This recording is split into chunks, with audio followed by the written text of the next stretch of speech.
and we use test scores. I'll confess, that's the one you can get. We don't talk about money. We talk about whatever's available in terms of an indicator. It might be teacher experience. It might be, in Philadelphia, it was band.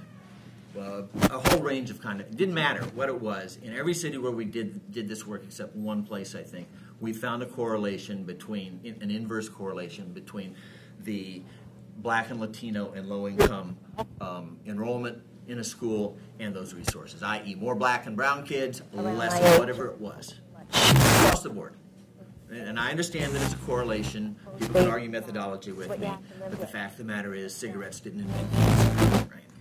Okay. So what are the policy things around that? We should be. One thing that can be happening is if the budget process in your locality has to do with how it's set up, per kid budgeting is actually better. There's some political downside to it, like it lends itself to charter schools and stuff like that we can talk about.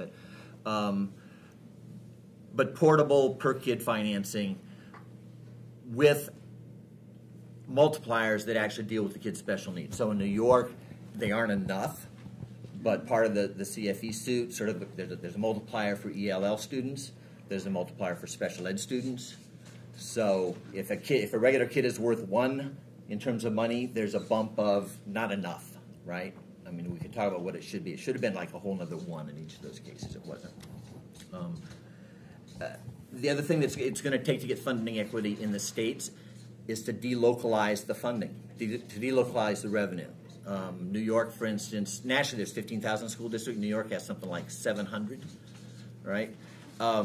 There's got to be some way to spread the money around better. And that obviously has really interesting implications. Really interesting questions for what we define as the community that we're all part of, right? Nationally, the biggest disparity in terms of funding is between states on a per kid basis. What we spend, even in relatively poor, certainly in New York City, and even poorer districts in New York City, is a lot more than they spend in California per kid, for instance. That would be an appropriate place for federal government intervention. Would be figure out how to put those things together. One more. I'm within. One more. Okay. You're over. We're there. Okay. I'm sorry, but I'll give you a minute. we've been working with a number of groups in New York City that think that the way, and I've come to agree with them, the way to think about schools and the way to organize schools that gets you out of this kind of individualized micromanaging is for schools to be organized around a human rights framework. We don't talk about human rights per se in the United States, even though internationally it's a pretty evolved set of thinking and documentation, and there's even structures out there to enforce it. And just to have a human rights framework both inform the organization and the administration of your schools, to be a through line in terms of curriculum, and to do those two things would be a unifying sort of way to do it. There's schools in Britain that already do this kind of approach. We could dig that plan up for people if they're interested. What that leaves us with is serious need for capacity building for parents and I guess eventually students around supervising the quality of instruction. I mean, you can't just ask people to do that without some serious skill and knowledge implications there. And the other thing is the governance things aren't going to go away. We're still going to know folks that are involved in these school leadership teams and the other thing, and they can't compete. In New York, they could have said that 3/4 of the members had to be parents. It wouldn't have made any difference. The principal and the teacher's rep still would have run them. So if we're gonna have a serious stake in the governance of schools, we have to have a serious stake in capacity building. So there's a discussion now happening in New York City around a parent academy. And the hardcore among us think it's got to happen outside of the school system. It's got to be funded some other way. I'm not looking at John, really.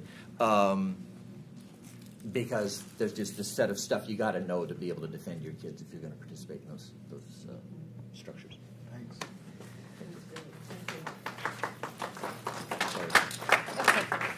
Okay. I'll keep it short. So on support and care, and I'm thinking of that as early childhood, out-of-school educational supports, child welfare, that kind of thing. The bottom line for me is that I think that we actually know what works, but we don't do it. We either don't fund it or we don't make sure, if we fund it, that there's a relationship between the resources and the results, to pick up on your wording. And I think that that's fundamental. In my view, that's one of the core fundamental problems. So 5 things to think about and pick up on that I think should be part of an agenda. One is the universal access to early childhood. That is education, not just childcare, but early childhood education. That includes at least 3 things. One is a linkage and a pathway or through line, to use your language, to longer term schooling so that it's aligned. The other is a linkage to pediatric care, however that is structured. And the third is some component of family support so that you're initiating that early engagement of parents in education, but also so that those issues that may be interfering in children's learning in the long run are being flagged and addressed and supported at that point. The second area, leaving aside education reform, is actually everything that happens outside of school for young people that could potentially support and advance their learning, in which we spend a lot of money, and again, don't necessarily get the results that we need.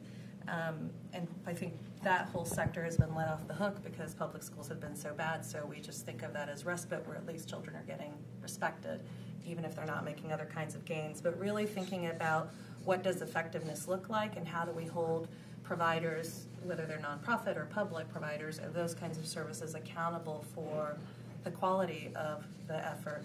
And we really have very few places in the country where there's rigor around that. A third area to look at is this issue of racial disproportionality in the child welfare system, much like in the juvenile justice system. And again, a place where we know what works. We know that very early, almost immediate engagement of family, extended family and supports in child abuse and neglect cases or removals of children, you can't even quantify the difference it makes in the outcomes that they have. It's been proven, it's been shown, it's actually highly financially efficient to bring those services at the front end, not at the back end, when children have been even further damaged by removal, but we don't do it. There's a growing movement around the country, a body of, I think, maybe somewhere between 20 and 30 counties where there's legislation mandating that engagement of families at the front end, but that's something that we could make national, as some European countries have, and as certainly New Zealand and Australia have. A fourth area, which I actually don't have easy solutions about, is older youth who have been failed by our school system, who, if they're not in the juvenile justice system or they're not in the child welfare system, are stranded. It's sort of this irony that if they're in a system, they're likely to get supports around education and transitioning into adulthood, but if they're not, they're stranded. And that we need to think about some policy framework, whether it's around mandated dropout recovery, such an inelegant term, but something that is really working with the young people who have not been well served in this, I think, no man's land that, in my view, would go from like 16 to 24, but something needs to be done there. And then the fifth area is really around mental health, and really keeping an eye on, in national health reform efforts, that behavioral health services are as accessible and not carved out as a separate matter, I think would be huge.